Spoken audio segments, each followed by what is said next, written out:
Good evening, ladies and gentlemen, and welcome to the next episode of Vinny's Take.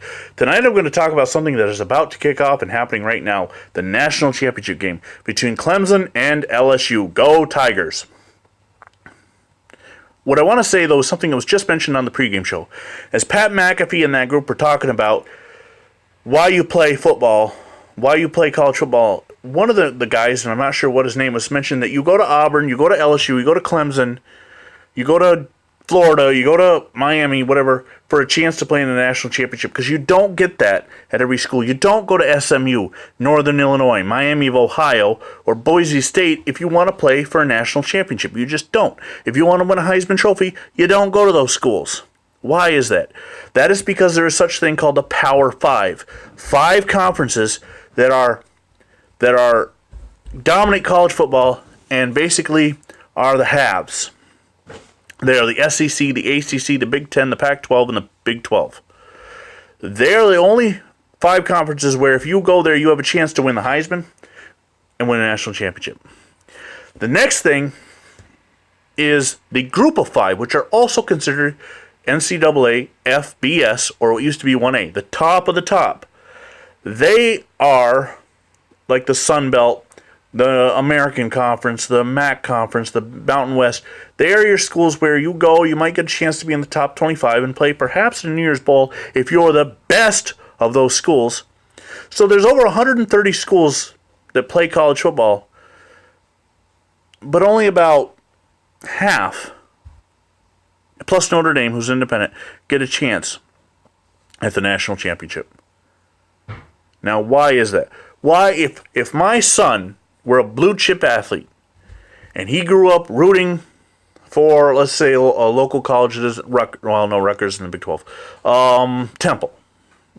Yeah, Temple. Let's say he grew up rooting for Temple. And his dream, since he was 3 years old, was to be an owl. But then he's a blue chip athlete. He sets all kinds of state records in whatever state we're in. Let's say we're in Pennsylvania. And he sets all kinds of state records. And then recruitment comes. And Temple calls, because they've heard that he's a big Temple fan, and they want him. But Ohio State also calls. Virginia Tech calls. Notre Dame calls. I'm going to tell my son, listen, your dream is to be a Temple Owl, but you also have this dream of playing in the NFL. And the only way to get that accomplished is to be the best of the best, especially if you're, say, the quarterback. You got to stand out above the rest, like Trevor Lawrence or Joe Burrow do. You got to be that much better than everybody else. So you're not going to go to Temple if your goal ultimately is to win a national championship, win the Heisman Trophy winner, and be the number 1 overall draft pick in the NFL. You can still make the NFL from Temple. Don't get me wrong. But when was the last quarterback you know that went to Temple? You have to be a phenomenal athlete like Ben Roethlisberger was at Miami, Ohio, or Josh Allen at Wyoming. It was Carson Wentz at North Dakota State to even be in the conversation. But Wentz is different because he was in a different league where they could win the national championship through a playoff system. So how do we fix this? Well, first of all, the first step was the playoff system, because for over 140 years, there was what was called a fictional national championship. There was no such thing as a real national championship. And in the 90s, the Bowl Coalition started to change that, and eventually the BCS, the Bowl Championship Series, where they would pit 1 versus 2. That was the deal, the goal of the Bowl Coalition. Then the BCS added in the Rose Bowl, and added in the Big Ten and the Pac-10 at the time, Pac-12 now. So that you finally got 1 versus 2, but you would still get seasons where there was controversy because, say, an Auburn Tigers went undefeated and didn't get a chance at the national championship. So eventually they fought for and got the playoffs. Who's in, as ESPN's logo? The 4-team playoff, with the semifinals on New Year's Eve or close to it, and the finals being tonight, usually the first Monday in January. But this time it was the second. So you say, well, you can't do much more than that. I mean, how can you change that? What can you do? There are 10 conferences in college football. If you win your conference, you should have a chance in the national championship, right? Just like college basketball, just like the NFL. The Philadelphia Eagles won their division, and got to host a playoff game because they won their division, even though they had a worse record than Seattle. Years ago, Seattle won a division at 7-9 and beat the defending Super Bowl champion New Orleans Saints. So if you win your conference, you should be able to play for a national championship.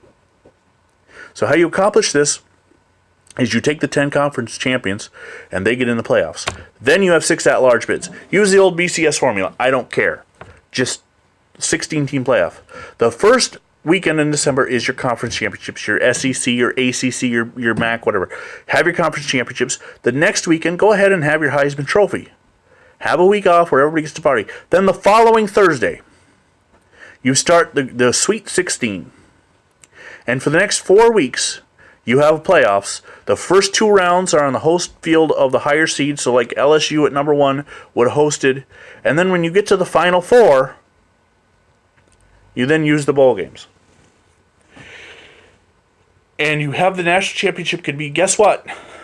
January 13th, 2020. The same day. It works out. The math works out so that the second Monday in January. Now, I've heard the arguments, well, the kids have got to prepare for tests. So do college basketball players. So do college hockey players, and they're playing in December. Well, what about Christmas break? What about the teams that have bowl games on December 26th? What about the bowls? To hell with the bowls. The bowls have become a joke where your top NFL talent don't even play. The bowls are basically an exhibition and looking forward to the future. So still have them. Just understand that if you don't make the playoff system, you're going to be on one of those exhibition bowl, one of those 5 million exhibition bowl games, and your seniors can bow out and get ready for the draft, and you look to the future. But in my opinion, the only way to settle this and have a true national champion is to come up with a 16-team playoff, so that a kid like the example of my son, if he wanted to play for Temple, could still go to Temple and be an Owl and win a national championship. Now, he wouldn't have to go to Ohio State or LSU. Now, as for my prediction tonight, the game's about to kick off as I see Kenny Mayne doing some nonsense. As I said earlier, go Tigers. But I'm an SEC guy, so I spell go Geaux. Go Tigers. Joe Burrow, who will probably be the number 1 overall draft pick of the Cincinnati Bengals, I believe he's going to have a phenomenal game tonight. And the SEC will win yet again another national championship. So one last thing. Major League Baseball had a big announcement today on suspensions for Houston Astros and the penalties expected to come down for Alex Cora of Boston. I'm going to have a take on that after the penalty is relayed for Alex Cora. So until then, I'm Vinny Vincent. God bless America.